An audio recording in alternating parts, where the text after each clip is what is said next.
नमस्कार, दूरदर्शन खबरां 'ਚ ਆਪ ਸਭ ਦਾ ਸਵਾਗਤ। मैं जतिंदर सिंह। ਪਹਿਲਾਂ ਪੇਸ਼ ਨੇ ਚੋਣਵੀਆਂ ਖਬਰਾਂ। ਕੌਮੀ ਪੰਚਾਇਤੀ ਰਾਜ ਦਿਵਸ ਮੌਕੇ ਪ੍ਰਧਾਨ ਮੰਤਰੀ ਨਰਿੰਦਰ ਮੋਦੀ ਵੱਲੋਂ ਦੇਸ਼ ਭਰ ਦੀਆਂ ਵੱਖ-ਵੱਖ ਪੰਚਾਇਤਾਂ ਨਾਲ ਵੀਡੀਓ ਕਾਨਫਰੰਸਿੰਗ ਰਾਹੀਂ ਚਰਚਾ। ਪ੍ਰਧਾਨ ਮੰਤਰੀ ਨੇ ਕੋਰੋਨਾ ਵਾਇਰਸ ਵਿਰੁੱਧ ਜੰਗ ਵਿੱਚ ਪਿੰਡਾਂ ਦੇ ਲੋਕਾਂ ਦੇ ਯੋਗਦਾਨ ਦੀ ਸ਼ਲਾਘਾ ਕੀਤੀ। ਪ੍ਰਧਾਨ ਮੰਤਰੀ ਵੱਲੋਂ ਗ੍ਰਾਮ ਸਵਰਾਜ ਪੋਰਟਲ ਤੇ ਮੋਬਾਈਲ ਐਪ ਦੀ ਸ਼ੁਰੂਆਤ।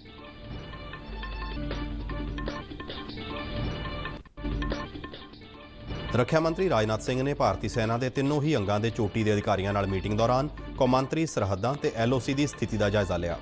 ਰੱਖਿਆ ਮੰਤਰੀ ਨੇ ਹਥਿਆਰਬੰਦ ਫੌਜਾਂ ਨੂੰ ਇਸ ਗੱਲ ਨੂੰ ਯਕੀਨੀ ਬਣਾਉਣ ਦੇ ਨਿਰਦੇਸ਼ ਦਿੱਤੇ ਕਿ ਕੋਰੋਨਾ ਵਾਇਰਸ ਦੀ ਆੜ ਹੇਠ ਦੁਸ਼ਮਣ ਸਥਿਤੀ ਦਾ ਨਾਜਾਇਜ਼ ਫਾਇਦਾ ਨਾ ਉਠਾ ਸਕੇ।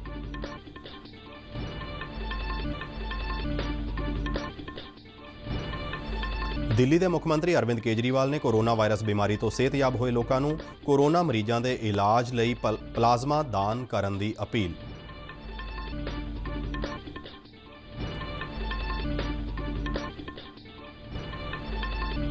ਦੇਸ਼ ਭਰ ਵਿੱਚ ਕੋਰੋਨਾ ਵਾਇਰਸ ਦੀ ਪੁਸ਼ਟੀ ਵਾਲੇ ਮਰੀਜ਼ਾਂ ਦੀ ਗਿਣਤੀ 23,000 ਤੋਂ ਪਾਰ।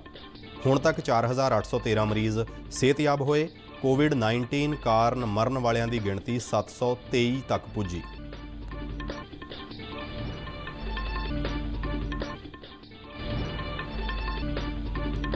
ਹੁਸ਼ਿਆਰਪੁਰ ਜ਼ਿਲ੍ਹਾ ਕੋਰੋਨਾ ਵਾਇਰਸ ਮੁਕਤ ਹੋਣ ਕੰਢੇ। ਜ਼ਿਲ੍ਹਾ ਹਸਪਤਾਲ ਵਿੱਚੋਂ ਕੋਰੋਨਾ ਦੇ 6ਵੇਂ ਮਰੀਜ਼ ਨੂੰ ਸਿਹਤਯਾਬ ਹੋਣ ਮਗਰੋਂ ਮਿਲੀ ਛੁੱਟੀ। ਹਸਪਤਾਲ ਵਿੱਚ ਦਾਖਲ ਕੋਰੋਨਾ ਦੇ 7ਵੇਂ ਤੇ ਆਖਰੀ ਮਰੀਜ਼ ਨੂੰ ਵੀ ਛੇਤੀ ਹੀ ਛੁੱਟੀ ਮਿਲਣ ਦੇ ਆਸਾਰ।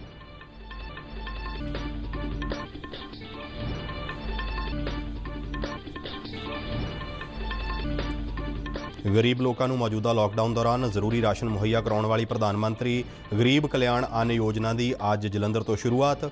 ਲਾਭਪਾਤਰੀਆਂ ਨੇ ਸੰਕਟ ਦੀ ਇਸ ਘੜੀ ਵਿੱਚ ਉਹਨਾਂ ਨੂੰ ਰਾਸ਼ਨ ਮੁਹੱਈਆ ਕਰਵਾਉਣ ਲਈ ਪ੍ਰਧਾਨ ਮੰਤਰੀ ਨਰਿੰਦਰ ਮੋਦੀ ਦਾ ਧੰਨਵਾਦ ਕੀਤਾ। ਮੁਸਲਿਮ ਆਗੂਆਂ ਵੱਲੋਂ ਰਮਜ਼ਾਨ ਮਹੀਨੇ ਦੌਰਾਨ ਮੁਸਲਮਾਨਾਂ ਨੂੰ ਘਰ ਵਿੱਚ ਹੀ ਨਮਾਜ਼ ਅਦਾ ਕਰਨ ਦੀ ਲਗਾਤਾਰ ਅਪੀਲ। ਪ੍ਰਧਾਨ ਮੰਤਰੀ ਨਰਿੰਦਰ ਮੋਦੀ 26 ਅਪ੍ਰੈਲ ਨੂੰ ਆਕਾਸ਼ਵਾਣੀ ਦੇ ਬਹੁਤ ਚਰਚਿਤ ਪ੍ਰੋਗਰਾਮ ਮਨ ਕੀ ਬਾਤ ਤਹਿਤ ਦੇਸ਼ ਵਾਸੀਆਂ ਨਾਲ ਰੂਬਰੂ ਹੋਣਗੇ। ਤੇ ਹੁਣ ਖਬਰਾਂ ਵਿਸਥਾਰ ਨਾਲ। ਪ੍ਰਧਾਨ ਮੰਤਰੀ ਨਰਿੰਦਰ ਮੋਦੀ ਨੇ ਕੋਰੋਨਾ ਵਾਇਰਸ ਵਿਰੁੱਧ ਜੰਗ ਵਿੱਚ ਪਿੰਡਾਂ ਦੇ ਲੋਕਾਂ ਦੇ ਯੋਗਦਾਨ ਦੀ ਸ਼ਲਾਘਾ ਕੀਤੀ ਹੈ। ਉਹ ਅੱਜ ਕੌਮੀ ਪੰਚਾਇਤੀ ਰਾਜ ਦਿਵਸ ਮੌਕੇ ਵੀਡੀਓ ਕਾਨਫਰੰਸ ਰਾਹੀਂ ਵੱਖ-ਵੱਖ ਪੰਚਾਇਤਾਂ ਨਾਲ ਚਰਚਾ ਦੌਰਾਨ ਸੰਬੋਧਨ ਕਰ ਰਹੇ ਸਨ। ਪ੍ਰਧਾਨ ਮੰਤਰੀ ਨੇ ਕਿਹਾ ਕਿ ਦੇਸ਼ ਭਰ ਵਿੱਚ ਭਾਰਤ ਦੇ ਪੇਂਡੂ ਖੇਤਰਾਂ ਦੇ ਵਿੱਚ 2 ਗਜ਼ ਦੇਹ ਕੀ ਦੂਰੀ ਦਾ ਨਾਅਰਾ ਪਿੰਡਾਂ ਦੇ ਲੋਕਾਂ ਦੀ ਸਿਆਣਪ ਦਰਸਾਉਂਦਾ ਹੈ। ਉਹਨਾਂ ਇਸ ਨਾਅਰੇ ਲਈ ਲੋਕਾਂ ਦੀ ਸ਼ਲਾਘਾ ਕੀਤੀ ਅਤੇ ਕਿਹਾ ਕਿ ਇਸ ਨਾਲ ਲੋਕਾਂ ਨੂੰ ਕੋਵਿਡ-19 ਦੇ ਖਤਰੇ ਦੌਰਾਨ ਸਮਾਜਿਕ ਦੂਰੀ ਬਣਾ ਕੇ ਰੱਖਣ ਦੀ ਪ੍ਰੇਰਣਾ ਮਿਲਦੀ ਹੈ। ਪ੍ਰਧਾਨ ਮੰਤਰੀ ਨੇ ਕਿਹਾ ਕਿ ਕੋਰੋਨਾ ਸੰਕਟ ਨੇ ਸਵੈ ਨਿਰਭਰਤਾ ਦੀ ਲੋੜ ਦਰਸਾਈ ਹੈ। ਉਹਨਾਂ ਕਿਹਾ ਕਿ ਹਰ ਗ੍ਰਾਮ ਸਭਾ, ਹਰ ਬਲਾਕ ਅਤੇ ਹਰ ਜ਼ਿਲ੍ਹੇ ਨੂੰ ਆਪਣੀਆਂ ਮੁੱਢਲੀਆਂ ਲੋੜਾਂ ਲਈ ਸਵੈ ਨਿਰਭਰ ਹੋਣ ਦੀ ਲੋੜ ਹੈ। कोरोना संकट ने अपना सबसे बड़ा संदेश, अपना सबसे बड़ा सबक हमें दिया है, हमें सिखाया है और एक प्रकार से उस रास्ते पर चलने के लिए हमारा दिशा निर्देश किया है। और वो रास्ता क्या है, वो दिशा क्या है? इस कोरोना संकट से हमने अनुभव में पाया है कि अब हमें आत्मनिर्भर बनना ही पड़ेगा। बिना आत्मनिर्भर बने ऐसे संकटों को झेल पाना भी मुश्किल हो जाएगा। ਪ੍ਰਧਾਨ ਮੰਤਰੀ ਨੇ ਇਸ ਮੌਕੇ ਗ੍ਰਾਮ ਸਵਰਾਜ ਪੋਰਟਲ ਅਤੇ ਮੋਬਾਈਲ ਐਪ ਦੀ ਵੀ ਸ਼ੁਰੂਆਤ ਕੀਤੀ, ਜਿਸ ਰਾਹੀਂ ਗ੍ਰਾਮ ਪੰਚਾਇਤਾਂ ਦੀਆਂ ਵਿਕਾਸ ਯੋਜਨਾਵਾਂ ਤਿਆਰ ਕੀਤੀਆਂ ਜਾ ਸਕਣਗੀਆਂ। ਪ੍ਰਧਾਨ ਮੰਤਰੀ ਨੇ ਕਿਹਾ ਕਿ ਗ੍ਰਾਮ ਸਵਰਾਜ ਪੋਰਟਲ ਰਾਹੀਂ ਵਿਕਾਸ ਕੰਮਾਂ ਦੀ ਨਿਗਰਾਨੀ ਅਤੇ ਜਵਾਬਦੇਹੀ ਨੂੰ ਯਕੀਨੀ ਬਣਾਇਆ ਜਾ ਸਕੇਗਾ।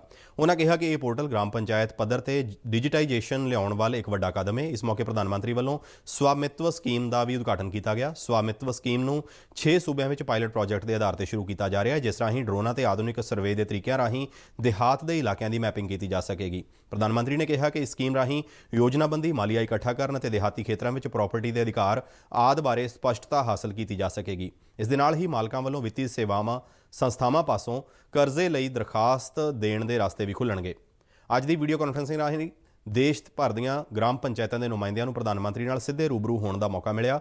ਪੰਜਾਬ ਤੋਂ ਇਸ ਵੀਡੀਓ ਕਾਨਫਰੰਸ ਰਾਹੀਂ ਸ਼ਿਰਕਤ ਕਰਨ ਵਾਲੀ ਪੱਲਵੀ ਠਾਕੁਰ ਸਭ ਤੋਂ ਛੋਟੀ ਉਮਰ ਦੀ ਸਰਪੰਚ ਸੀ। ਪੱਲਵੀ ਠਾਕੁਰ ਪਠਾਨਕੋਟ ਜ਼ਿਲ੍ਹੇ ਦੇ ਧਾਰ ਕਲਾਂ ਬਲਾਕ ਦੇ ਹਾਰਾ ਪਿੰਡ ਦੀ ਸਰਪੰਚ ਹੈ। ਪ੍ਰਧਾਨ ਮੰਤਰੀ ਨਰਿੰਦਰ ਮੋਦੀ ਨੇ ਗ੍ਰਾਮ ਪੰਚਾਇਤਾਂ ਦੇ ਨੁਮਾਇੰਦਿਆਂ ਨੂੰ ਆਪਣੇ ਸੰਬੋਧਨ ਵਿੱਚ ਕਿਹਾ ਕਿ ਪੰਚਾਇਤਾਂ ਦੀ ਤਰੱਕੀ ਰਾਸ਼ਟਰ ਅਤੇ ਲੋਕਤੰਤਰ ਦੇ ਵਿਕਾਸ ਨੂੰ ਯਕੀਨ ਬਣਾਵੇਗੀ। ਪ੍ਰਧਾਨ ਮੰਤਰੀ ਨੇ ਗ੍ਰਾਮ ਪੰਚਾਇਤਾਂ ਨੂੰ ਕੋਰੋਨਾ ਵਾਇਰਸ ਦੇ ਖਤਰੇ ਦੇ ਮੱਦੇਨਜ਼ਰ ਆਰੋਗਿਆ ਸੇਤੂ ਐਪ ਡਾਊਨਲੋਡ ਕਰਨ ਦੀ ਅਪੀਲ ਕੀਤੀ। ਉਹਨਾਂ ਕਿਹਾ ਕਿ ਪਿੰਡਾਂ ਦੇ ਸਰਪੰਚ ਇਸ ਗੱਲ ਨੂੰ ਯਕੀਨੀ ਬਣਾਉਣ ਕਿ ਪੰਚਾਇਤ ਵਿੱਚ ਹਰ ਇੱਕ ਨਾਗਰਿਕ ਇਸ ਐਪ ਨੂੰ ਡਾਊਨਲੋਡ ਕਰੇ। ਪ੍ਰਧਾਨ ਮੰਤਰੀ ਨੇ ਕੋਰੋਨਾ ਵਾਇਰਸ ਕਾਰਨ ਪੈਦਾ ਹੋਈ ਸੰਕਟ ਦੀ ਸਥਿਤੀ ਨਾਲ ਨਜਿੱਠਣ ਵਿੱਚ ਗਲਤ ਸੂਚਨਾਵਾਂ ਨੂੰ ਇੱਕ ਬਹੁਤ ਵੱਡਾ ਅੜਿੱਕਾ ਦੱਸਿਆ। ਉਹਨਾਂ ਸਾਰੇ ਪੰਚਾਇਤ ਨੁਮਾਇੰਦਿਆਂ ਨੂੰ ਕੋਵਿਡ-19 ਦੇ ਇਲਾਜ ਅਤੇ ਇਸ ਨੂੰ ਰੋਕਣ ਬਾਰੇ ਸਹੀ ਜਾਣਕਾਰੀ ਹਰ ਇੱਕ ਇਨਸਾਨ ਤੱਕ ਪਹੁੰਚਾਉਣ ਦੀ ਅਪੀਲ ਕੀਤੀ।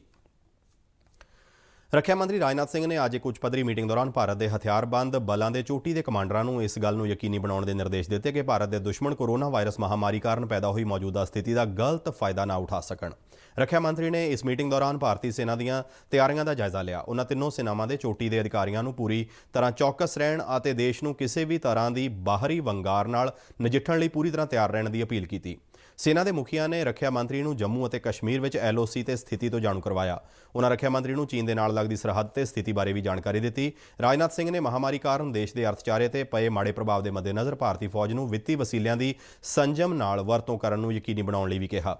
ਅੱਜ ਦੀ ਇਸ ਮੀਟਿੰਗ ਵਿੱਚ ਚੀਫ ਆਫ ਦਾ defence staff general Bipin Rawat, ਭਾਰਤੀ ਫੌਜ ਦੇ ਮੁਖੀ ਜਨਰਲ MM ਨਰਵਾਣੇ, ਜਲ ਸੈਨਾ ਮੁਖੀ ਐਡਮਿਰਲ ਕਰਮਬੀਰ ਸਿੰਘ, ਹਵਾਈ ਸੈਨਾ ਦੇ ਮੁਖੀ air chief marshal RKS Bhadauria ਅਤੇ ਰੱਖਿਆ ਸਕੱਤਰ ਅਜੇ ਕੁਮਾਰ ਤੇ ਗਰਗੀ ਕੌਲਾਦ ਸ਼ਾਮਲ ਹੋਏ।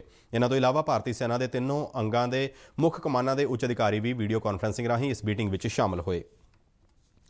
ਦਿੱਲੀ ਦੇ ਮੁੱਖ ਮੰਤਰੀ ਅਰਵਿੰਦ ਕੇਜਰੀਵਾਲ ਨੇ ਕੋਰੋਨਾ ਵਾਇਰਸ ਬਿਮਾਰੀ ਤੋਂ ਸਿਹਤਯਾਬ ਹੋਏ ਲੋਕਾਂ ਨੂੰ ਇਸ ਬਿਮਾਰੀ ਦੇ ਇਲਾਜ ਲਈ ਆਪਣਾ ਪਲਾਜ਼ਮਾ ਦਾਨ ਕਰਨ ਦੀ ਅਪੀਲ ਕੀਤੀ ਹੈ। ਅੱਜ ਨਵੀਂ ਦਿੱਲੀ ਵਿੱਚ ਇੱਕ ਪ੍ਰੈਸ ਕਾਨਫਰੰਸ ਦੌਰਾਨ ਉਹਨਾਂ ਕਿਹਾ ਕਿ ਦਿੱਲੀ ਦੇ ਲੋਕ ਨਾਇਕ ਜੈ ਪ੍ਰਕਾਸ਼ ਨਾਰਾਇਣ ਹਸਪਤਾਲ ਵਿੱਚ ਕੋਰੋਨਾ ਦੇ 4 ਮਰੀਜ਼ਾਂ ਤੇ ਪਲਾਜ਼ਮਾ ਥੈਰੇਪੀ ਦੇ ਬਹੁਤ ਵਧੀਆ ਨਤੀਜੇ ਦੇਖਣ ਨੂੰ ਮਿਲੇ ਸਨ। ਮੁੱਖ ਮੰਤਰੀ ਨੇ ਇਸ ਤੋਂ ਪਹਿਲਾਂ ਕੋਰੋਨਾ ਵਾਇਰਸ ਦੇ ਗੰਭੀਰ ਮਰੀਜ਼ਾਂ ਦੇ ਇਲਾਜ ਲਈ ਪਲਾਜ਼ਮਾ ਤਕਨੀਕ ਦੇ ਪ੍ਰਯੋਗ ਬਾਰੇ ਜਾਣਕਾਰੀ ਦਿੱਤੀ ਸੀ। ਦੇਸ਼ ਵਿੱਚ ਕੋਰੋਨਾ ਵਾਇਰਸ ਦੀ ਪੁਸ਼ਟੀ ਵਾਲੇ ਮਰੀਜ਼ਾਂ ਦੀ ਗਿਣਤੀ ਵਿੱਚ ਲਗਾਤਾਰ ਵਾਧਾ ਹੋ ਰਿਹਾ ਹੈ। ਇਸ ਵੇਲੇ ਇਹ ਅੰਕੜਾ 23,000 ਤੋਂ ਪਾਰ ਹੋ ਗਿਆ ਹੈ।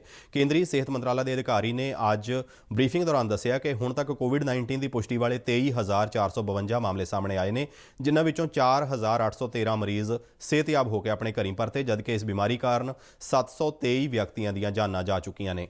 ਉਹਨਾਂ ਦੱਸਿਆ ਕਿ ਪਿਛਲੇ 24 ਘੰਟਿਆਂ ਦੌਰਾਨ ਕੋਵਿਡ-19 ਦੇ 1,684 ਨਵੇਂ ਮਾਮਲੇ ਸਾਹਮਣੇ ਆਏ ਨੇ। ਇਸੇ ਦੌਰਾਨ ਕੋਰੋਨਾ ਵਾਇਰਸ ਦੇ ਮਰੀਜ਼ਾਂ ਦੀ ਸਿਹਤਯਾਬ ਹੋਣ ਦੀ ਦਰ ਵਿੱਚ ਵਾਧਾ ਦਰਜ ਕੀਤਾ ਗਿਆ ਹੈ, ਜੋ ਹੁਣ 20.57% ਹੈ। ਉਹਨਾਂ ਦੱਸਿਆ ਕਿ ਦੇਸ਼ ਦੇ 80 ਜ਼ਿਲ੍ਹੇ ਅਜਿਹੇ ਨੇ ਜਿਨ੍ਹਾਂ ਵਿੱਚ ਪਿਛਲੇ 14 ਦਿਨਾਂ ਤੋਂ ਕੋਰੋਨਾ ਵਾਇਰਸ ਦਾ ਕੋਈ ਵੀ ਮਾਮਲਾ ਸਾਹਮਣੇ नहीं आया। कल से भारत में कोविड-19 की टोटल एडिशनल संख्या 1684 केसेस आए हैं, which takes our total confirmed cases to 23,077. Total cases under medical supervision are 17,610.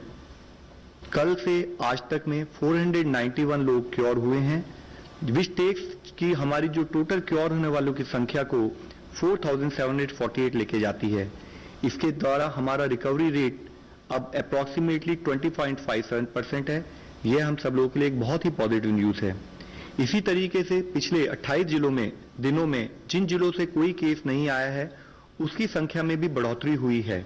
इसके तहत इन जिलों की संख्या 15 हो गई है और नए जो जिले ऐड हुए हैं उसमें छत्तीसगढ़ से दुर्ग और राजनांदगांव और मध्य प्रदेश से शिवपुरी जिला है। अब तक देश में टोटल 80 डिस्ट्रिक्ट्स ऐसे हैं जहां इससे पहले केस आए थे, लेकिन पिछले 14 दिनों से वहां पर कोई केस नहीं आया है। ਕੇਂਦਰ ਸਰਕਾਰ ਵੱਲੋਂ ਵੱਖ-ਵੱਖ ਸੂਬਿਆਂ ਵਿੱਚ ਕੋਵਿਡ-19 ਦੀ ਸਥਿਤੀ ਦੀ ਨਜ਼ਰਸਾਨੀ ਲਈ 4 ਹੋਰ ਅੰਤਰ ਮੰਤਰਾਲਾ ਟੀਮਾਂ ਦਾ ਗਠਨ ਕੀਤਾ ਗਿਆ ਹੈ, ਜਿਨ੍ਹਾਂ ਨੂੰ ਵੱਖ-ਵੱਖ ਸੂਬਿਆਂ ਵਿੱਚ ਭੇਜਿਆ ਜਾ ਰਿਹਾ ਹੈ। ਮਹਾਰਾਸ਼ਟਰ ਸੂਬਾ ਕੋਰੋਨਾ ਵਾਇਰਸ ਤੋਂ ਸਭ ਤੋਂ ਵੱਧ ਪ੍ਰਭਾਵਿਤ ਹੈ, ਜਿੱਥੇ ਹੁਣ ਤੱਕ ਕੋਰੋਨਾ ਵਾਇਰਸ ਦੀ ਪੁਸ਼ਟੀ ਵਾਲੇ 6,427 ਮਰੀਜ਼ ਮਿਲ ਚੁੱਕੇ ਨੇ ਅਤੇ ਇਸ ਬਿਮਾਰੀ ਕਾਰਨ 283 ਵਿਅਕਤੀਆਂ ਦੀਆਂ ਜਾਨਾਂ ਗਈਆਂ। ਕੋਰੋਨਾ ਵਾਇਰਸ ਦਾ ਮਹਾਰਾਸ਼ਟਰ ਤੋਂ ਇਲਾਵਾ ਗੁਜਰਾਤ, ਦਿੱਲੀ ਅਤੇ ਰਾਜਸਥਾਨ ਵਿੱਚ ਵੀ ਜ਼ਿਆਦਾ ਪ੍ਰਭਾਵ ਵੇਖਣ ਨੂੰ ਮਿਲ ਰਿਹਾ ਹੈ। ਪੰਜਾਬ ਵਿੱਚ ਹੁਣ ਤੱਕ 283 ਮਰੀਜ਼ਾਂ ਵਿੱਚ ਕੋਰੋਨਾ ਵਾਇਰਸ ਦੀ ਪੁਸ਼ਟੀ ਹੋਈ, ਜਿਨ੍ਹਾਂ ਵਿੱਚੋਂ 66 ਮਰੀਜ਼ ਸਿਹਤਯਾਬ ਹੋਏ, ਜਦਕਿ 17 ਮਰੀਜ਼ਾਂ ਦੀ ਇਸ ਬਿਮਾਰੀ ਕਾਰਨ ਮੌਤ ਹੋਈ।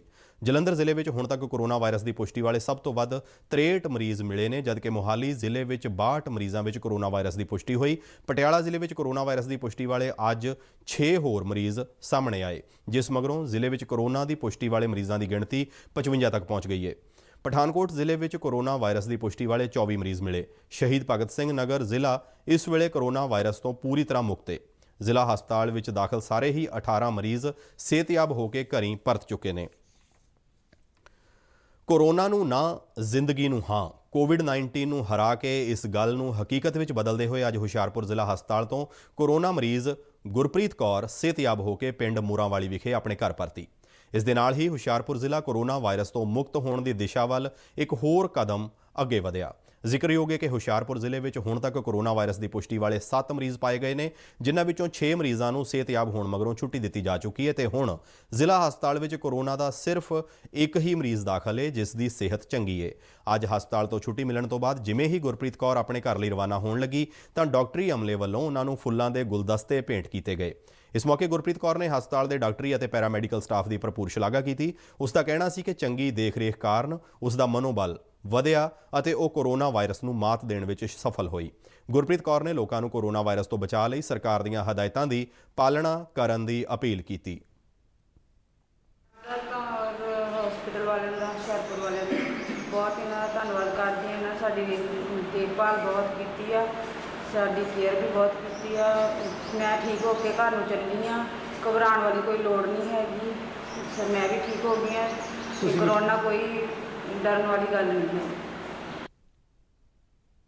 ਸਿਵਲ ਹਸਪਤਾਲ ਦੇ ਇੰਚਾਰਜ ਸੀਨੀਅਰ ਮੈਡੀਕਲ ਅਫਸਰ ਡਾਕਟਰ ਜਸਵਿੰਦਰ ਸਿੰਘ ਨੇ ਦੱਸਿਆ ਕਿ ਛੇਤੀ ਹੀ ਹੁਸ਼ਿਆਰਪੁਰ ਜ਼ਿਲ੍ਹਾ ਕੋਰੋਨਾ ਮੁਕਤ ਹੋ ਜਾਵੇਗਾ, ਕਿਉਂ ਜੋ ਹਸਪਤਾਲ ਵਿੱਚ ਦਾਖਲ ਕੋਰੋਨਾ ਦੇ ਆਖਰੀ ਮਰੀਜ਼ ਦੀ ਸਿਹਤ ਬਹੁਤ ਵਧੀਆ ਹੈ ਅਤੇ ਉਸ ਦੀ ਨਵੀਂ ਟੈਸਟ ਰਿਪੋਰਟ ਦੀ ਉਡੀਕ ਕੀਤੀ ਜਾ ਰਹੀ ਹੈ ਅਤੇ ਉਸ ਨੂੰ ਵੀ ਛੇਤੀ ਹੀ ਹਸਪਤਾਲ ਤੋਂ ਛੁੱਟੀ ਦਿੱਤੇ ਜਾਣ ਦੀ ਉਮੀਦ ਹੈ। ਮੈਨੂੰ ਅੱਜ ਜਿਹੜੀ ਬੜੀ ਖੁਸ਼ੀ ਆ ਕਿ ਜਿਹੜਾ ਮੋਰਾਂਵਾਲੀ ਪਿੰਡ ਦੇ ਸਾਡੇ ਕੋਲ ਕੁਝ ਕੋਰੋਨਾ ਪੋਜ਼ਿਟਿਵ ਦੇ ਕੇਸ ਦਾਖਲ ਸੀਗੇ, ਕਾਫੀ ਸਾਡੇ ਕੋਲ ਠੀਕ ਹੋ ਕੇ ਚਲੇ ਗਏ ਤੇ ਅੱਜ ਜਿਹੜੀ ਆ ਬੀਬੀ ਗੁਰਪ੍ਰੀਤ ਕੌਰ ਜਿਹੜੀ ਆ ਇਹ ਸਾਡੇ ਕੋਲ ਸੀ, ਇਹ ਵੀ ਨੈਗੇਟਿਵ ਹੋ ਗਈ ਆ। ਅੱਜ ਇਸ ਨੂੰ ਅਸੀਂ ਛੁੱਟੀ ਕਰ ਦਿੱਤੀ। ਇਸ ਦਾ ਸਿਹਰਾ ਜਿਹੜਾ ਨਾ ਮੈਂ ਆਪਣੇ ਜਿਹੜੇ ਮੁਲਾਜ਼ਮ ਜਿਹੜੇ ਹਸਪਤਾਲ ਦੇ ਜਿਹੜੇ ਹੈਗੇ ਆ, ਡਾਕਟਰ ਆ, ਪੈਰਾਮੈਡੀਕਲ ਸਟਾਫ, ਲੈਬੋਰਟਰੀ ਦਾ ਸਟਾਫ, ਕਲਾਸ 4 ਤੇ ਸਵੀਪਰ ਜਿਹੜੇ ਹੈਗੇ ਆ, ਉਹ ਸਾਰਾ ਸਿਹਰਾ ਉਹਨਾਂ ਨੂੰ ਦਊਂਗਾ। ਕੋਵਿਡ-19 ਮਹਾਮਾਰੀ ਨੂੰ ਫੈਲਣ ਤੋਂ ਰੋਕਣ ਲਈ ਲਾਗੂ ਕੀਤੇ ਗਏ ਦੇਸ਼ ਵਿਆਪੀ ਲਾਕਡਾਊਨ ਦੌਰਾਨ ਕਿਸਾਨਾਂ, ਖੇਤੀ ਮਜ਼ਦੂਰਾਂ ਅਤੇ ਗਰੀਬਾਂ ਲਈ ਕੇਂਦਰ ਸਰਕਾਰ ਦੀਆਂ 2 ਵੱਡੀਆਂ ਯੋਜਨਾਵਾਂ ਵਰਦਾਨ ਸਾਬਤ ਹੋ ਰਹੀਆਂ ਨੇ। ਇਨ੍ਹਾਂ ਯੋਜਨਾਵਾਂ ਰਾਹੀਂ ਕਿਸਾਨਾਂ ਅਤੇ ਖੇਤੀ ਮਜ਼ਦੂਰਾਂ ਦੇ ਬੈਂਕ ਖਾਤਿਆਂ ਵਿੱਚ ਜਿੱਥੇ ਨਕਦੀ ਪਹੁੰਚ ਗਈ ਹੈ, ਉੱਥੇ ਗਰੀਬਾਂ ਦੇ ਰਸੋਈ ਘਰਾਂ ਵਿੱਚ ਰਾਸ਼ਨ ਵੀ ਮੁਫਤ ਪਹੁੰਚਾਇਆ ਜਾ ਰਿਹਾ ਹੈ। ਨਰਿੰਦਰ ਮੋਦੀ ਦੀ ਅਗਵਾਈ ਵਾਲੀ ਕੇਂਦਰ ਸਰਕਾਰ ਨੇ ਦੇਸ਼ ਭਰ ਵਿੱਚ 80 ਕਰੋੜ ਲੋਕਾਂ ਨੂੰ ਲਾਭ ਪਹੁੰਚਾਉਣ ਲਈ ਦੁਨੀਆ ਦੀ ਸਭ ਤੋਂ ਵੱਡੀ ਖੁਰਾਕ ਸੁਰੱਖਿਆ ਯੋਜਨਾ ਨੂੰ ਮਨਜ਼ੂਰੀ ਦਿੱਤੀ। ਇਸ ਯੋਜਨਾ ਤਹਿਤ ਕੇਂਦਰ ਸਰਕਾਰ ਵੱਲੋਂ ਸਾਰੇ ਹੀ ਰਾਸ਼ਨ ਕਾਰਡ ਧਾਰਕਾਂ ਨੂੰ 3 ਮਹੀਨੇ ਲਈ ਪ੍ਰਤੀ ਵਿਅਕਤੀ 15 ਕਿਲੋ ਕਣਕ, ਪ੍ਰਤੀ ਪਰਿਵਾਰ 3 ਕਿਲੋ ਦਾਲ ਬਿਲਕੁਲ ਮੁਫਤ ਦਿੱਤੀ ਜਾ ਰਹੀ ਹੈ। ਜਲੰਧਰ ਵਿੱਚ ਇਸ ਦੀ ਸ਼ੁਰੂਆਤ ਜਲੰਧਰ ਵੈਸਟ ਹਲਕੇ ਦੇ ਵਿਧਾਨਕਾਰ ਸੁਸ਼ੀਲ ਰਿੰਕੂ ਵੱਲੋਂ ਕੀਤੀ ਗਈ। ਇਸ ਸਕੀਮ ਦਾ ਲਾਭ ਲੈਣ ਲਈ ਵੱਡੀ ਗਿਣਤੀ ਵਿੱਚ ਲੋਕ ਪਹੁੰਚੇ। ਲਾਭਪਾਤਰੀ ਦਿਨੇਸ਼ ਕੁਮਾਰ, ਜੋਤੀ ਬਾਲਾ, ਊਸ਼ਾ, ਰਾਜ ਅਤੇ ਲਲਿਤ ਕੁਮਾਰ ਨੇ ਇਸ ਮੁਸ਼ਕਿਲ ਘੜੀ ਵਿੱਚ ਕੇਂਦਰ ਸਰਕਾਰ ਵੱਲੋਂ ਉਹਨਾਂ ਨੂੰ ਜ਼ਰੂਰੀ ਰਾਸ਼ਨ ਮੁਹੱਈਆ ਕਰਾਉਣ ਤੇ ਧੰਨਵਾਦ ਕੀਤਾ। ਬਹੁਤ ਵਧੀਆ ਗੱਲ ਹੈ ਕਿਉਂਕਿ ਕਿੰਨੇ ਦਿਨਾਂ ਤੋਂ ਵਿਹਲੇ ਬਹਿ ਰਹੇ ਹਾਂ, ਇਸ ਕਰਕੇ ਸਰਕਾਰ ਦਾ ਬਹੁਤ ਬਹੁਤ ਧੰਨਵਾਦ। ਮੋਦੀ ਜੀ ਦਾ ਵੀ, ਕੇਂਦਰ ਸਰਕਾਰ, ਰਾਜ ਸਰਕਾਰ, ਸਾਰਿਆਂ ਦਾ ਬਹੁਤ ਬਹੁਤ ਧੰਨਵਾਦ। ਬਹੁਤ ਵਧੀਆ ਜਿਹੜੇ ਬੰਦੇ ਮੱਕੀ ਘਰ ਵਿਹਲੇ ਬੈਠੇ ਹੋਏ ਆ, ਮੱਕੀ ਆ ਨਹੀਂ ਰਿਹਾ ਇੰਨੀ ਦੇਰ ਤੋਂ ਲੋਕਡਾਊਨ ਤੋਂ, ਮੱਕੀ ਵਿਹਲੇ ਆ, ਰਾਸ਼ਨ ਦੀ ਵੀ ਪ੍ਰੋਬਲਮ ਹੈ, ਇਹਦੇ ਵਾਸਤੇ ਇਹ ਸਮੇਂ ਵਿੱਚ ਇਹ ਠੀਕ ਹੈ ਸਰਕਾਰ ਵੱਲੋਂ ਤੇ ਸਾਨੂੰ ਹੈਲਪ ਹੋ ਰਹੀ ਹੈ। ਅਸੀਂ ਬਹੁਤ ਧੰਨਵਾਦ ਕਰਦੇ ਹਾਂ ਕੇਂਦਰ ਸਰਕਾਰ ਦਾ ਵੀ ਤੇ ਮੋਦੀ ਜੀ ਦਾ ਵੀ। ਇਹ ਬਹੁਤ ਵੱਡਾ ਕੰਮ ਕਰ ਰਹੀ ਹੈ ਜੀ ਸਰਕਾਰ।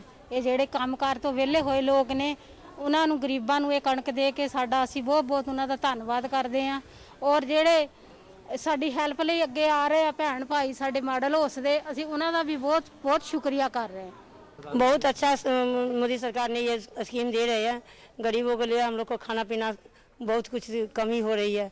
चलो कनक में दाल जो भी मिल जाए, कुछ दिन गुजारा चल जाएगा सबको, इसलिए बहुत बहुत धन्यवाद देते हूँ मोदी साहब को। ਅਸੀਂ ਕਹਿਣਾ ਪ੍ਰਧਾਨਮੰਤਰੀ ਸ਼ੁਕਰੀਆ ਜੀ ਸਕੀਮ ਦਾ ਜੋ ਦੇ ਰਹੇ ਆ। ਅਸੀਂ ਤਾਂ ਮਹੀਨਾ ਹੋ ਗਿਆ ਵਿਹਲੇ ਬੈਠੇ ਆ ਤੇ ਕੋਈ ਨਾ ਕੋਈ ਸਕੀਮਾਂ ਇਹੋ ਜਿਹੇ ਦੇਈ ਦਿਓ ਜੋ ਆਪਣਾ ਸਾਰੇ ਗਰੀਬ ਬੰਦਿਆਂ ਨੂੰ ਆਪਣਾ ਕਰੀ ਜਾਣ ਸਹੀ। ਔਰ ਵਿਹਲੇ ਬੈਠੇ ਆ, ਉਹ ਵੀ ਜੋ ਕੁਝ ਕਰਦੇ ਤੇ ਦੇਖ ਲਓ। ਬਾਕੀ ਅਸੀਂ ਥੈਂਕ ਯੂ ਕਰਨੇ ਆ ਸਰਕਾਰ ਦਾ। ਪੰਜਾਬ ਦੇ ਵੱਖ-ਵੱਖ ਹਿੱਸਿਆਂ ਵਿੱਚ ਕੋਰੋਨਾ ਵਾਇਰਸ ਕਾਰਨ ਪੈਦਾ ਹੋਏ ਸੰਕਟ ਦੌਰਾਨ ਛੋਟੇ ਕਿਸਾਨਾਂ ਨੂੰ ਪ੍ਰਧਾਨ ਮੰਤਰੀ ਕਿਸਾਨ ਸਨਮਾਨ ਨਿਧੀ ਯੋਜਨਾ ਤਹਿਤ ਭੇਜੀ ਗਈ 2-2 ਹਜ਼ਾਰ ਰੁਪਏ ਦੀ ਰਕਮ ਉਹਨਾਂ ਦੇ ਖਾਤਿਆਂ ਵਿੱਚ ਪ੍ਰਾਪਤ ਹੋ ਰਹੀ ਹੈ, ਜਿਸ ਦਾ ਕਿਸਾਨਾਂ ਨੂੰ ਕਾਫੀ ਲਾਭ ਹੋ ਰਿਹਾ ਹੈ। ਮੋਹਾਲੀ ਜ਼ਿਲ੍ਹੇ ਦੇ ਵੱਖ-ਵੱਖ ਪਿੰਡਾਂ ਦੇ ਕਿਸਾਨਾਂ ਨੇ ਔਖੇ ਸਮੇਂ ਤੇ ਇਸ ਵਿੱਤੀ ਸਹਾਇਤਾ ਲਈ ਕੇਂਦਰ ਸਰਕਾਰ ਦਾ ਧੰਨਵਾਦ ਕੀਤਾ। ਇਸੇ ਤਰ੍ਹਾਂ ਪ੍ਰਧਾਨ ਮੰਤਰੀ ਗਰੀਬ ਕਲਿਆਣ ਯੋਜਨਾ ਤਹਿਤ ਜਨ ਧਨ ਖਾਤਾ ਧਾਰਕਾਂ ਦੇ ਖਾਤਿਆਂ ਵਿੱਚ ਵੀ 5-500 ਦੀ ਰਕਮ ਆਈ ਹੈ, ਜੋ ਇਹਨਾਂ ਗਰੀਬ ਲੋਕਾਂ ਲਈ ਵੱਡੀ ਰਾਹਤ ਹੈ। ਸਾਨੂੰ ਕਿਸਾਨ ਸਨਮਾਨ ਨਿਧੀ ਯੋਜਨਾ ਵਿੱਚ ਮੋਦੀ ਸਰਕਾਰ ਨੇ 2000 ਰੁਪਇਆ ਪਾਇਆ। ਅਸੀਂ ਬਹੁਤ ਧੰਨਵਾਦ ਹਾਂ ਮੋਦੀ ਸਰਕਾਰ ਦੇ। ਸਾਨੂੰ ਕਰੋਨਾ ਵੇਲੇ ਬਹੁਤ ਮਦਦ ਹੋਈ ਹੈ। ਸੌਦਾ ਪੱਤਾ ਲਿਆ ਸਕਦੇ ਆ, ਦਵਾਈ ਬੂਟੀ ਲਿਆ ਸਕਦੇ ਆ। 2000 ਰੁਪਇਆ ਸਾਨੂੰ ਬਹੁਤ ਜ਼ਿਆਦਾ ਵਧੀਆ ਲੱਗਿਆ। ਮੋਦੀ ਸਾਹਿਬ ਦਾ ਸ਼ੁਕਰੀਆ, ਹਰ ਇੱਕ ਬੰਦੇ ਦਾ ਧਿਆਨ ਰੱਖ ਰਹੇ ਆ। ਮੋਦੀ ਸਾਹਿਬ ਦਾ ਸ਼ੁਕਰੀਆ, ਸਾਨੂੰ 2000 ਰੁਪਏ ਕਿਸਾਨ ਨੂੰ ਪਹੁੰਚ ਗਈ। ਦਵਾਈ ਬੂਟੀ ਦਾ ਖਰਚਾ ਕਰ ਕਰੋਨਾ ਮਹਾਮਾਰੀ ਨੂੰ ਇਹ ਕੀ ਬਹੁਤ ਮਦਦ ਹੋਈ। ਖਰਚਾ ਪਾਣੀ ਚਲਾ ਰਹੇ ਹਾਂ। ਸ਼ੁਕਰੀਆ ਮੋਦੀ ਵਾਲਾ ਬਹੁਤ ਬਹੁਤ ਸ਼ੁਕਰੀਆ। ਬਸ ਸਾਨੂੰ ਕਿਸਾਨ ਨਿਧੀ ਯੋਜਨਾ ਦਾ ਬਹੁਤ ਫਾਇਦਾ ਹੋਇਆ ਹੈ। ਕਰੋਨਾ ਵਿੱਚ ਮੋਦੀ ਨੇ ਬਹੁਤ ਹੀ ਵਧੀਆ ਸਕੀਮ ਚਲਾਈ ਹੈ। ਸਾਡੇ ਅਕਾਊਂਟ 'ਚ 2000 ਰੁਪਏ ਆਇਆ। ਹੋਰ ਕੰਮਕਾਰ ਸਾਡੇ ਠੱਪ ਪਏ ਨੇ ਤੇ ਇਸ ਦੇ ਰਾਹੀਂ 2000 ਰੁਪਏ ਕਰਕੇ ਸਾਨੂੰ ਬਹੁਤ ਰਾਹਤ ਮਿਲੀ ਹੈ। ਅਸੀਂ ਮੋਦੀ ਦਾ ਬਹੁਤ ਬਹੁਤ ਧੰਨਵਾਦ ਕਰਦੇ ਹਾਂ। 2000 ਰੁਪਇਆ ਆਇਆ। ਫੌਜੀ ਸਾਹਿਬ ਦਾ ਸ਼ੁਕਰੀਆ। ਕਿਸਾਨ ਯੋਜਨਾ ਸ਼ੁਕਰੀਆ। ਮੋਦੀ ਸਾਹਿਬ ਦਾ ਸ਼ੁਕਰੀਆ। ਕਰੋਨਾ में ਸਾਡੀ ਸਾਰ ਲਈ ਕਿਸਾਨਾਂ ਨੇ ਆਪਣੀ ਦਵਾਈ ਬੂਟੀ ਲੈਣੇ ਕਾਫੀ ਫਾਇਦਾ ਹੋਇਆ ਜੀ। ਬਹੁਤ ਧੰਨ ਤੁਹਾਡਾ। 2000 ਰੁਪਇਆ ਆਇਆ ਕਿਸਾਨ ਯੋਜਨਾ ਦਾ। ਅਸੀਂ ਕਰੋਨਾ में ਠੰਡੇ ਬੈਠੇ ਤੇ ਪੈਸਾ ਟੋਕਰ ਨਹੀਂ ਹੈਗਾ। 2000 ਨੇ ਆ ਕੇ ਆਪਣਾ ਬਜ਼ੁਰਗਾਂ ਦੀ ਦਵਾਈ ਵੀ ਲਈ, ਆਪਣਾ ਵੀ ਘਰ ਦਾ ਖਰਚ ਚਲਾਇਆ। ਸ਼ੁਕਰੀਆ ਮੋਦੀ ਸਾਹਿਬ ਦਾ ਸ਼ੁਕਰੀਆ। ਮੁਕਤਸਰ ਜ਼ਿਲ੍ਹੇ ਦੀਆਂ ਗਰੀਬ ਮਹਿਲਾਵਾਂ ਲਈ ਕੋਰੋਨਾ ਮਹਾਮਾਰੀ ਦੇ ਇਸ ਦੌਰ ਵਿੱਚ ਪ੍ਰਧਾਨ ਮੰਤਰੀ ਗਰੀਬ ਕਲਿਆਣ ਯੋਜਨਾ ਤਹਿਤ ਮੁਫਤ ਸਿਲੰਡਰ ਦਿੱਤੇ ਜਾ ਰਹੇ ਨੇ। ਕੇਂਦਰ ਸਰਕਾਰ ਵੱਲੋਂ ਸਿਲੰਡਰ ਦੀ ਰਕਮ ਸਿੱਧੀ ਖਾਤਾ ਧਾਰਕਾਂ ਦੇ ਖਾਤਿਆਂ ਵਿੱਚ ਜਮ੍ਹਾਂ ਕਰਵਾਈ ਜਾ ਰਹੀ ਹੈ ਤੇ ਉਹਨਾਂ ਨੂੰ ਬਿਨਾਂ ਕਿਸੇ ਮੁਸ਼ਕਲ ਦੇ ਘਰਾਂ ਤੱਕ ਰਸੋਈ ਗੈਸ ਸਿਲੰਡਰ ਪਹੁੰਚਾਇਆ ਜਾ ਰਿਹਾ ਹੈ। ਇਹਨਾਂ ਮਹਿਲਾਵਾਂ ਨੇ ਇਸ ਸਹੂਲਤ ਲਈ ਕੇਂਦਰ ਸਰਕਾਰ ਦਾ ਧੰਨਵਾਦ ਕੀਤਾ ਅਤੇ ਕਿਹਾ ਕਿ ਇਸ ਔਖੀ ਘੜੀ ਵਿੱਚ 3 ਮਹੀਨਿਆਂ ਲਈ ਫ੍ਰੀ ਸਿਲੰਡਰ ਮੁਹੱਈਆ ਕਰਵਾਉਣਾ ਉਹਨਾਂ ਲਈ ਇੱਕ ਵੱਡੀ ਰਾਹਤ ਹੈ। ਮੈਂ ਕੇਂਦਰ ਸਰਕਾਰ ਦਾ ਬਹੁਤ ਧੰਨਵਾਦ ਕਰਦੀ ਹਾਂ, ਜਿਨ੍ਹਾਂ ਨੇ ਕਿ ਸਾਨੂੰ ਮੁਫਤ ਸਿਲੰਡਰ ਦੀ ਸੇਵਾ ਪ੍ਰਦਾਨ ਕੀਤੀ ਹੈ ਤੇ ਇੱਕ ਸਿਲੰਡਰ ਜੋ ਕਿ ਸਾਨੂੰ ਮਿਲ ਚੁੱਕਾ ਹੈ ਤੇ ਉਸ ਦੀ ਇੱਕ ਸਿਲੰਡਰ ਦੀ ਸਬਸਿਡੀ ਵੀ ਸਾਡੇ ਖਾਤੇ ਵਿੱਚ ਆ ਚੁੱਕੀ ਹੈ ਤੇ ਇਸ ਸਿਲੰਡਰ ਦੇ ਦੌਰਾਨ ਸਾਨੂੰ ਕੋਈ ਖਾਣਾ ਬਣਾਉਣ ਵਿੱਚ ਕੋਈ ਵੀ ਮਤਲਬ ਦਿੱਕਤ ਨਹੀਂ ਆ ਰਹੀ। ਇਸ ਲਈ ਮੈਂ ਕੇਂਦਰ ਸਰਕਾਰ ਦਾ ਬਹੁਤ ਦਿਲੋਂ ਧੰਨਵਾਦ ਕਰਦੀ ਹਾਂ। Thank you. ਕੇਂਦਰੀ ਸਰਕਾਰ ਦਾ ਬਹੁਤ ਧੰਨਵਾਦ ਕਰਦੀ ਹਾਂ, ਜਿਨ੍ਹਾਂ ਨੇ ਸਾਨੂੰ 3 ਸਿਲੰਡਰ ਦਿੱਤੇ ਆ ਤੇ ਸਾਨੂੰ ਕੁਲਫੂ ਦੌਰਾਨ ਕੋਈ ਵੀ ਦਿੱਕਤ ਨਹੀਂ ਆ ਰਹੀ। ਗਰੀਬ ਜਨਤਾ ਬਹੁਤ ਧੰਨਵਾਦ ਕਰਦੀ ਹੈ। ਮੈਂ ਕੇਂਦਰ ਸਰਕਾਰ ਦਾ ਬਹੁਤ ਧੰਨਵਾਦ ਕਰਦੀ ਹਾਂ ਕਿ ਜਿਨ੍ਹਾਂ ਨੇ ਸਾਨੂੰ ਇਸ ਕਰਫਿਊ ਦੇ ਦੌਰਾਨ ਵਿੱਚ ਸਾਨੂੰ 3 ਸਿਲੰਡਰ ਫ੍ਰੀ ਵਿੱਚ ਦਿੱਤੇ ਹਨ।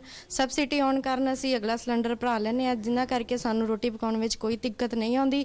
ਅਸੀਂ ਕੇਂਦਰ ਸਰਕਾਰ ਦਾ ਬਹੁਤ ਧੰਨਵਾਦ ਕਰਦੇ ਹਾਂ। ਜੀ ਮੈਂ ਬਹੁਤ ਧੰਨਵਾਦ ਕਰਦੀ ਹਾਂ ਕੇਂਦਰ ਸਰਕਾਰ ਦਾ, ਜਿਨ੍ਹਾਂ ਨੇ ਕਰਫਿਊ ਦੌਰਾਨ ਸਾਨੂੰ 3 ਸਿਲੰਡਰਾਂ ਦੀ ਸਬਸਿਡੀ ਦਿੱਤੀ, ਜਿਹਦੇ 'ਚ ਸਾਨੂੰ ਇੱਕ ਮਤਲਬ ਕਿ ਸਬਸਿਡੀ ਆ ਕਿ ਉਹਦੇ 'ਚ ਅਸੀਂ ਦੂਜਾ ਸਿਲੰਡਰ ਭਰਾ ਲੈਂਦੇ ਹਾਂ ਕਿ ਜਿਹਦੇ 'ਚ ਸਾਨੂੰ ਖਾਣਾ ਬਣਾਉਣ ਦੀ ਕੋਈ ਦਿੱਕਤ ਨਹੀਂ ਆ ਰਹੀ ਜੀ।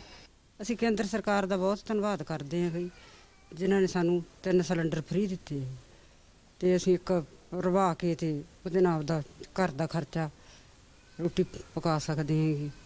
ਬਹੁਤ ਧੰਨਵਾਦ। ਸਾਨੂੰ ਸਿਲੰਡਰ ਮਿਲ ਗਿਆ ਪ੍ਰਧਾਨ ਮੰਤਰੀ ਵੱਲੋਂ। ਸਾਨੂੰ 2 ਮਹੀਨੇ ਤੱਕ ਸਿੱਕਤ ਦਿੱਕਤ ਨਹੀਂ ਹੈਗੀ ਹੈ। ਧੰਨਵਾਦ।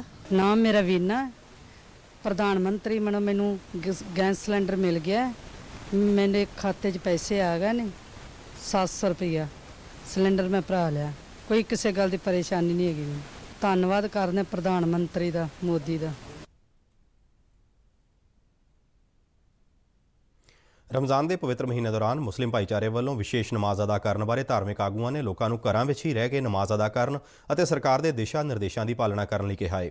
ਜ਼ਿਕਰਯੋਗ ਹੈ ਕਿ ਰਮਜ਼ਾਨ ਦੇ ਪਵਿੱਤਰ ਮਹੀਨੇ ਦੌਰਾਨ ਮੁਸਲਿਮ ਭਾਈਚਾਰੇ ਵੱਲੋਂ ਵਿਸ਼ੇਸ਼ ਨਮਾਜ਼ ਅਦਾ ਕੀਤੀ ਜਾਂਦੀ ਹੈ। इसके हवाले से जो हिदायत मुसलसल आ रही हैं, अगर हम इस पर पूरी तरह अमल करें तो इस वायरस को जल्द खत्म करने में हम कामयाब हो सकते हैं। रमजान का मुबारक महीना शुरू होने वाला है और रमजान मुबारक के ताल्लुक से उलमा की शरई राय मुल्क के सामने आ चुकी है कि 5 वक्ता नमाजें और तरावी घरों में ही पढ़नी है। जो लॉकडाउन का ऐलान किया है हमें उसका पालन करना चाहिए और हम अपने घरों के अंदर रहकर इबादत करेंगे। हम अपने घरों के अंदर तरावी पढ़ेंगे, घरों में ही रोजे रखेंगे।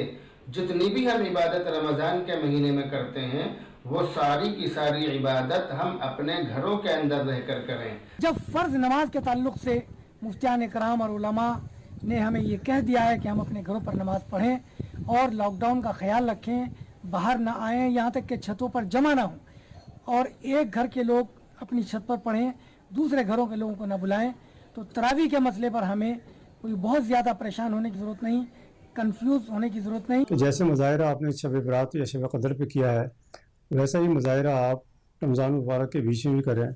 रमज़ान का महीना बहुत ही पाक महीना होता है, तो इसके अंदर भी आप लोग घरों पे तरावियाँ पढ़ें और घरों पे तरावियाँ जो है वो सुन्नत मौक़िदा है। अगर आप घर पे नमाज़ पढ़ेंगे, यानी कोई लोगों को जमा ना किया जाए। ਆਕਾਸ਼ਵਾਣੀ ਤੇ ਪ੍ਰਧਾਨ ਮੰਤਰੀ ਨਰਿੰਦਰ ਮੋਦੀ ਦਾ ਬਹੁਤ ਚਰਚਿਤ ਪ੍ਰੋਗਰਾਮ ਮਨ ਕੀ ਬਾਤ 26 ਅਪ੍ਰੈਲ ਨੂੰ ਪ੍ਰਸਾਰਿਤ ਹੋਵੇਗਾ। ਮਨ ਕੀ ਬਾਤ ਪ੍ਰੋਗਰਾਮ ਦੀ ਇਹ 64ਵੀਂ ਕੜੀ ਹੋਵੇਗੀ। ਇਸ ਪ੍ਰੋਗਰਾਮ ਰਾਹੀਂ ਪ੍ਰਧਾਨ ਮੰਤਰੀ ਨਰਿੰਦਰ ਮੋਦੀ ਸਰਕਾਰ ਦੇ ਪ੍ਰੋਗਰਾਮਾਂ, ਮੁਲਕ ਨੂੰ ਦਰਪੇਸ਼ ਵੱਖ-ਵੱਖ ਸਮੱਸਿਆਵਾਂ ਤੇ ਲੋਕ ਹਿੱਤ ਦੇ ਵੱਖ-ਵੱਖ ਮੁੱਦਿਆਂ ਤੇ ਚਰਚਾ ਤੋਂ ਇਲਾਵਾ ਦੇਸ਼ ਭਰ ਵਿੱਚੋਂ ਨਾਗਰਿਕਾਂ ਵੱਲੋਂ ਪੁੱਛੇ ਗਏ ਸਵਾਲਾਂ ਦੇ ਜਵਾਬ ਵੀ ਦਿੰਦੇ ਨੇ, ਜਿਸ ਕਰਕੇ ਇਹ ਪ੍ਰੋਗਰਾਮ ਖਾਸ ਤੌਰ ਤੇ ਹਰਮਨ ਪਿਆਰਾ ਹੋਇਆ ਹੈ। ਪ੍ਰਧਾਨ ਮੰਤਰੀ ਨਰਿੰਦਰ ਮੋਦੀ ਨੇ ਇਸ ਮਹੀਨੇ ਦੇ ਪ੍ਰੋਗਰਾਮ ਲਈ ਆਮ ਨਾਗਰਿਕਾਂ ਤੋਂ ਵਿਚਾਰ ਮੰਗੇ ਨੇ ਤਾਂ ਜੋ ਉਹ ਉਹਨਾਂ ਦੀ ਪਸੰਦ ਦੇ ਵਿਸ਼ਿਆਂ ਨੂੰ ਪ੍ਰੋਗਰਾਮ ਵਿੱਚ ਸ਼ਾਮਲ ਕਰਕੇ ਉਹਨਾਂ ਤੇ ਚਰਚਾ ਕਰ ਸਕਣ। ਲੋਕ ਆਪਣੇ ਸੁਨੇਹੇ 1800-117800 ਤੇ ਰਿਕਾਰਡ ਕਰਵਾ ਸਕਦੇ ਨੇ। ਇਸ ਤੋਂ ਇਲਾਵਾ ਉਹ ਨਮੋ ਐਪ, ਓਪਨ ਫੋਰਮ ਜਾਂ ਮਾਈ ਗਵ ਤੇ ਵੀ ਸੁਨੇਹੇ ਭੇਜ ਸਕਦੇ ਨੇ। ਟੈਲੀਫੋਨ ਨੰਬਰ 1922 ਤੇ ਮਿਸਡ ਕਾਲ ਦੇਣ ਮਗਰੋਂ ਪ੍ਰਾਪਤ ਹੋਣ ਵਾਲੇ SMS ਤੇ ਦਰਸਾਏ ਲਿੰਕ ਰਾਹੀਂ ਵੀ ਸੁਝਾਅ ਦਿੱਤੇ ਜਾ ਸਕਦੇ ਨੇ। ਇਹ ਸੁਝਾਅ ਸ਼ਨੀਵਾਰ ਤੱਕ ਦਿੱਤੇ ਜਾ ਸਕਦੇ ਨੇ। ਦੇਸ਼ਵਾਸੀ ਹਰ ਵਾਰ ਦੀ ਤਰ੍ਹਾਂ ਆਉਂਦੇ ਐਤਵਾਰ 26 ਅਪ੍ਰੈਲ ਨੂੰ ਸਵੇਰੇ 11 ਵਜੇ ਆਕਾਸ਼ਵਾਣੀ ਤੋਂ ਪ੍ਰਧਾਨ ਮੰਤਰੀ ਦਾ ਮਨ ਕੀ ਬਾਤ ਪ੍ਰੋਗਰਾਮ ਸੁਣ ਸਕਦੇ ਨੇ। ਇਸ ਪ੍ਰੋਗਰਾਮ ਦਾ ਦੂਰਦਰਸ਼ਨ ਦੇ ਸਾਰੇ ਚੈਨਲਾਂ ਤੋਂ ਸਿੱਧਾ ਪ੍ਰਸਾਰਣ ਕੀਤਾ ਜਾਵੇਗਾ। ਮਨ ਕੀ ਬਾਤ ਦੇ ਸਿੱਧੇ ਪ੍ਰਸਾਰਣ ਦੇ ਤੁਰੰਤ ਬਾਅਦ ਡੀਡੀ ਪੰਜਾਬੀ ਤੋਂ ਮਨ ਕੀ ਬਾਤ ਦੇ ਪੰਜਾਬੀ ਭਾਸ਼ਾ ਵਿੱਚ ਰੂਪਾਂਤਰ ਦਾ ਵੀ ਪ੍ਰਸਾਰਣ ਹੋਵੇਗਾ। ਇਸ ਪੰਜਾਬੀ ਰੂਪਾਂਤਰ ਨੂੰ ਡੀਡੀ ਪੰਜਾਬੀ ਤੇ ਰਾਤ 8 ਵਜੇ ਮੁੜ ਦੇਖਿਆ ਜਾ ਸਕਦਾ ਹੈ। ਇਸ ਦੇ ਨਾਲ ਹੀ ਸਾਡਾ ਖਬਰਾਂ ਦਾ ਬੁਲੇਟਿਨ ਸਮਾਪਤ ਹੁੰਦਾ ਹੈ। ਇਜਾਜ਼ਤ ਦਿਓ। ਨਮਸਕਾਰ।